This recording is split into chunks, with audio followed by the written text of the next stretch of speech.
Olá, eu sou a Lê Monteiro de Castro, sou doutoranda em Ciências Sociais. Eu pesquiso a desigualdade entre homens e mulheres na política, na gestão e também sou consultora de oratória para mulheres. Então, se você está sentindo um nervosismo, um medo de falar em público, o meu método envolve empoderamento feminino e também técnicas de oratória.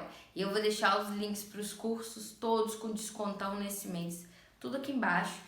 Acabar o momento jabá, você já se inscreva, curta esse vídeo, que nós vamos falar das ondas do feminismo, em especial da primeira onda. E vou falar de um box de livros que eu comprei e ler um pouquinho para vocês e comentar, vai ser ótimo. Se você gosta desses conteúdos envolvendo mulher, empoderamento feminino, também um pouco dessa parte da oratória, dentre outras coisas, comento às vezes reality show, todo voltado para essa questão do feminino, olhando por essa ótica. Você já se inscreva, curta e manda para as amigas, tá? Me segue também nas redes, vou deixar tudo aqui embaixo. Beijo. Vamos pro vídeo. Gente, eu comprei num desses boxes de shopping que tem livros num preço justo, num preço muito bom. Eu comprei Box Essencial Feminismo Primeira, Segunda e Terceira Onda. A editora se chama Aeroplano, eu nem conhecia, sendo muito honesta. E aí vem Feminismo Primeira Onda, Feminismo Segunda Onda, Feminismo Terceira Onda. Lembrando que o feminismo é dividido em ondas para ficar mais bem explicativo, para facilitar a compreensão. É algo que não é exatamente uma linha tênue e bem definida de ondas. É mais para vocês compreenderem. E também para fins de estudos, para fins acadêmicos. A primeira onda do feminismo, primeiro a gente tem que lembrar que ela é voltada para o movimento sufragistas, de mulheres em busca da luta pelo voto feminino. O voto feminino no Brasil, a primeira vez foi no governo de Getúlio Vargas. Vou até conferir a data exata, é nos anos 30.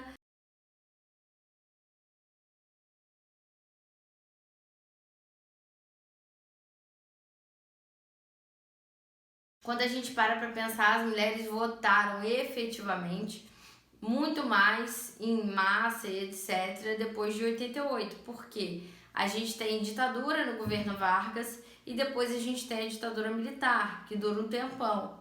Então, só depois com a Constituição Cidadã você tem aí um aumento da participação feminina ativa na política partidária, política nesse aspecto.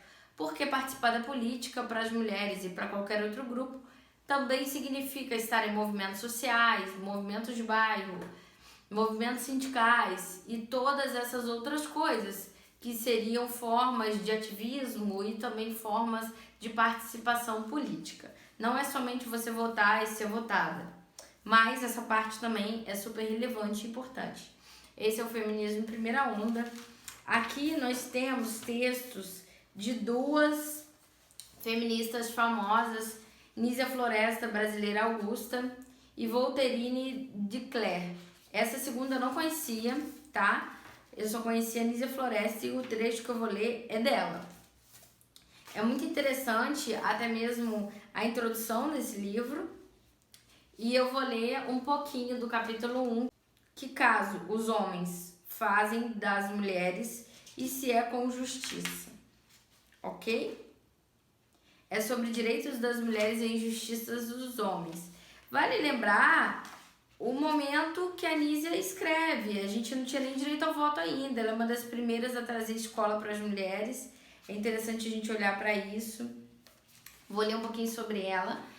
Tem aqui no livro, tô lendo aqui.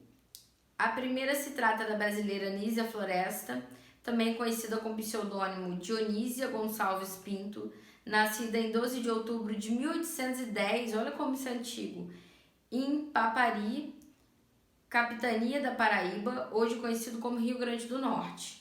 Nízia foi educadora, escritora e poetisa brasileira e uma das primeiras e principais feministas brasileiras. Foi firme defensora do abolicionismo e dos ideais republicanos. Ela era uma mulher à frente do seu tempo. Em um Brasil extremamente machista e em desenvolvimento, Nízia era uma mulher intelectualizada e atualizada com os debates contemporâneos no ramo da filosofia, teologia e política. Alguns leitores contemporâneos podem estranhar o uso corrente dos termos teológicos em sua produção intelectual. Entretanto, deve-se pontuar que a teologia era uma maneira mais isolada do público geral naquela época. Diferentemente de hoje, que o conhecimento é descentralizado e, na medida do possível, é democratizado, à época de Nízia, a intelectualização de mulheres dependia de uma família mais liberal e de um contexto de mais abundância econômica, ou seja, acesso somente para mulheres com uma família mais rica e com a cabeça diferenciada, pensando que a mulher pode ter acesso ao estudo, à intelectualização. Nízia foi uma mulher privilegiada socialmente, mas sempre teve muita consciência da sua posição e, portanto, de seus deveres enquanto mulher cidadã e, mais importante, como ser humano. Por séculos, a mudança vinha por meio das mãos dos homens.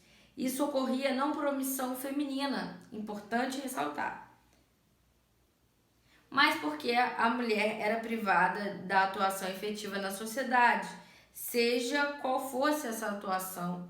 O dever da mulher sempre foi a moldura para os atos masculinos. E Nízia foi uma das precursoras da revolução aqui em terras brasileiras. Então não estamos falando de uma gringa, estamos falando da Nízia, que é brasileira, ok? Vou ler um trechinho aqui que é interessante e a gente bate um papo sobre. Já é texto da Nízia, ok? Nízia Floresta. Se cada homem em particular fosse obrigado a declarar o que sente a respeito de nosso sexo, encontraríamos todos de acordo em dizer que nós nascemos para o seu uso, que não somos próprias senão para procriar e nutrir nossos filhos na infância, reger a casa, servir, obedecer e satisfazer nossos amos, isto é, os homens. Tudo isso é admirável e mesmo o muçulmano não poderá avançar mais no meio de serralho de escravas. Entretanto, eu não posso considerar esse raciocínio senão como grandes palavras, expressões ridículas e empoladas, que é mais fácil dizer do que provar.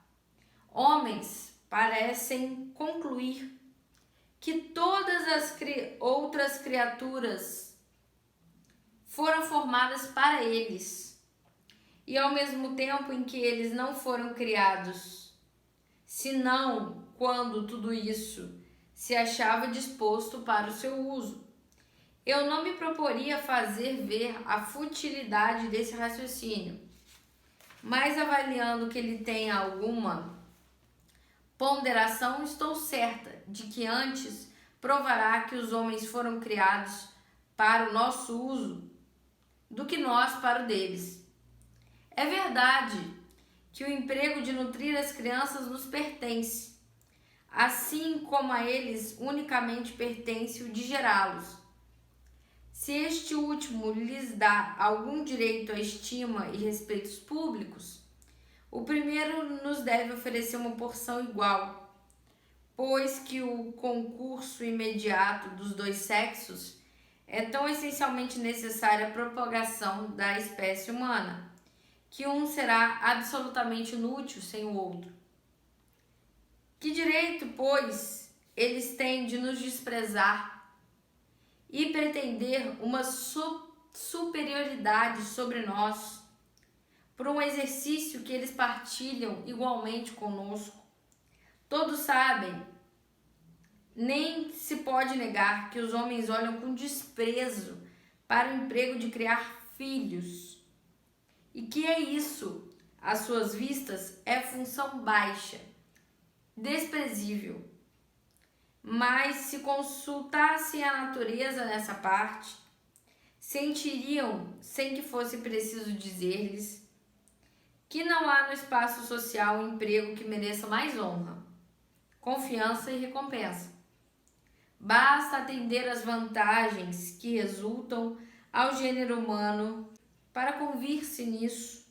Eu não sei se até por essa razão unicamente as mulheres não mereciam o primeiro lugar na sociedade civil? Qual o fim para que os homens se reunissem em sociedade, se não para terem suas vidas mais seguras e pacificamente gozarem de tudo que lhes é apraz? Todos aqueles, pois, que mais contribuem com essa vantagem pública devem, por isso, obter maior porção de estima pública. Ora, as mulheres encarregam-se generosamente e sem interesses do cuidado de educar homens na sua infância. São as que mais contribuem para essa vantagem. Logo, são elas que merecem o maior grau de estima e respeitos públicos. Partindo desse princípio é que se olham os príncipes para as pessoas de Estado. Eu vou parar por aqui, para a gente poder debater, ok? Vamos lá. Os outros ficam para as próximas. E você se inscreva e curta o vídeo, por favor, e comenta aqui com as amigas. É muito importante, quando a gente vai fazer essa análise, que a gente lembre-se do tempo, do momento em que essa mulher vive e das diferenças das ondas do feminismo. Aqui você não vai ouvir falar, por exemplo, de mulheres trans, tampouco vai ouvir falar de mulheres homossexuais ou de direitos relacionados a mulheres negras, talvez, pensando para a branca e para a negra e as desigualdades que elas vivem. A gente está lendo um texto de uma mulher, como foi dito aqui, socialmente bem, uma mulher rica, uma mulher branca e uma mulher de uma classe social com acesso à educação. Isso é raro, muito raro no momento que estamos lendo esse momento do livro. Olha onde ela nasceu, 1810. Era até província que falava, não era nem o nome do estado como é hoje. Então tem muito tempo e algumas coisas você sente esse tipo de feminismo em que rebate os homens e coloca a mulher como nessa posição de cuidado, como se isso fosse natural e realmente comum à espécie dela, como se fosse biológico, o lugar do cuidado. Ainda não li o Segunda Onda, quero ler para trazer para vocês, mas, por exemplo, Simone de Beauvoir, que é super famosa na Segunda Onda do feminismo, ela contraria essa ideia. Ela traz que não é necessariamente da natureza da mulher esse lugar do cuidado de homens, maridos, crianças, idosos e doentes. Esse lugar é socialmente construído. A mulher não nasce com uma natureza voltada para o cuidado. Isso não existe. Isso não é biologicamente comprovado.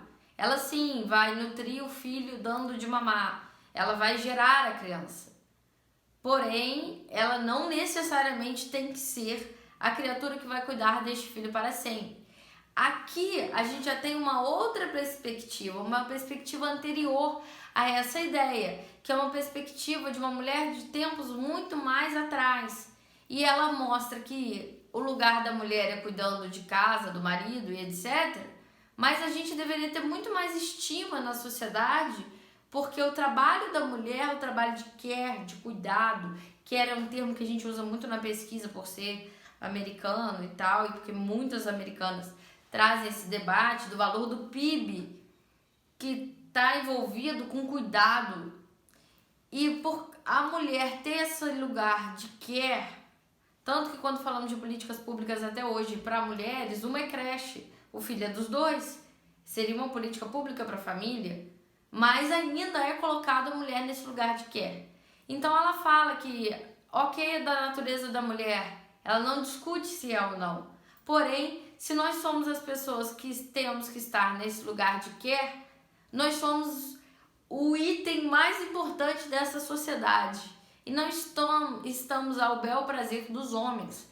Nós deveríamos governar, porque nós temos um lugar de maior estima, que é o lugar do cuidado. E sem o cuidado dos novos homens, o que seria da sociedade? Portanto, ela vai trazer o lugar do cuidado. E sem o cuidado, e sem esse lugar de criar os novos homens, o que seria da sociedade? Então, ela coloca ali as mulheres num espaço de poder. muito grande, numa reflexão muito antiga ainda, se a gente parar para pensar no dia de hoje, que a mulher não necessariamente é obrigada a ter filho e que a mulher não necessariamente é obrigada a ser a pessoa que mais cuida. E ela dá valor é importante você ter um emprego para você cuidar da família, para você trazer o pão de cada dia. Porém, quem cuida em casa tem um valor igualmente importante ou mais. Isso é interessante. Olha a época que ela está. Olha o debate que ela traz. Por isso é muito importante a gente observar esse debate. É um debate muito atual. Em muitas famílias e muitos lugares, o lugar de cuidado ainda é obrigatoriamente feminino. Conversa comigo, conta pra mim. Se você tivesse um filho hoje, você acha que se você fosse buscar um trabalho privado de babá, vai vir uma babá, mulher ou homem? Eu me lembro muito do episódio de Friends em que a babá era perfeita e era um homem, que se chamava Sandy. E aí o Ross fica super ofendido porque o babá era homem, sendo que assim, era uma pessoa especializada nisso e que cozinhava muito bem, cuidava muito bem da criança, ensinava música, ensinava um monte de coisa, fazia teatrinho de fantoches e a menina adorava aquela pessoa que estava cuidando dela, que era um homem. Então, o cuidado voltado para o feminino ainda é muito presente. Isso a gente está falando de Friends, anos 90, anos 2000, beleza. Mas até hoje, olha na sua família. Quem cuida das crianças e dos doentes? São os homens ou são as mulheres? E esse lugar de cuidado da casa, da família, dos doentes, ele ainda é subestimado? Ainda é um lugar que não tem o mesmo valor social do que o lugar da pessoa que trabalha na indústria, do empresário, do médico, que também é um profissional do cuidado. E aí você vê até as mulheres entrando, ingressando no mercado de trabalho. Inicialmente elas foram ser o quê? Professoras e enfermeiras, eram as profissões mais aceitas, porque são profissões de lugar de cuidado. Existe o termo na sociologia divisão sexual do trabalho. A gente tem que refletir sobre isso. Para pensar, a mulher chegou no mercado de trabalho, muito legal, mas ela está sobrecarregada, por quê? O lugar de cuidado da casa, do lar, dos filhos, dos doentes, ou de gerenciamento disso, mesmo que ela tenha dinheiro, ainda é muito distinto. E eu tô chamando a atenção aqui também, que quando a gente olha, por exemplo, para mulheres pretas, a realidade é outra. Uma realidade muito antiga de escravidão, e uma realidade que a mulher preta, ela sai da casa dela para um trabalho privado para cuidar do filho da mulher branca e continuar nessa função de care, enquanto a mulher branca consegue ir para o mercado de trabalho, ingressar no mercado de trabalho. Ainda tem esse debate e viver em subcondições muito distintas da mulher branca. A indígena também é outra história, outro contexto. Então são várias mulheres para a gente refletir. Eu espero que vocês tenham gostado. Muitas mulheres também são interrompidas no mercado de trabalho. Eu ainda vejo muito isso na aula de oratória. Ou não são levadas em consideração, ou só conseguem cargos de chefia e se manter lá e serem ouvidas quando gritam e quando são autoritárias e copiam, mantendo, reproduzindo um formato sexista de gestão por conta de ter sido vista por muitos séculos no lugar de cuidado, somente. E não tem problema se você quiser estar no lugar de cuidado. Se você está nesse lugar, é importante que você não seja subestimada. E se você não quer estar nesse lugar ou quer dividir esse lugar de cuidado, é importante que você também tenha essa possibilidade. E não caia sobre você responsabilidades que deveriam ser da família toda. Por isso, vamos refletir um pouquinho. Escreve aqui embaixo como funciona na sua casa, como é a família, o que você acha, se é isso mesmo, o que você achou desse texto. E se vocês gostaram desse vídeo, dão sugestões de livros aí pra gente analisar também. Beijão. Tchau, tchau.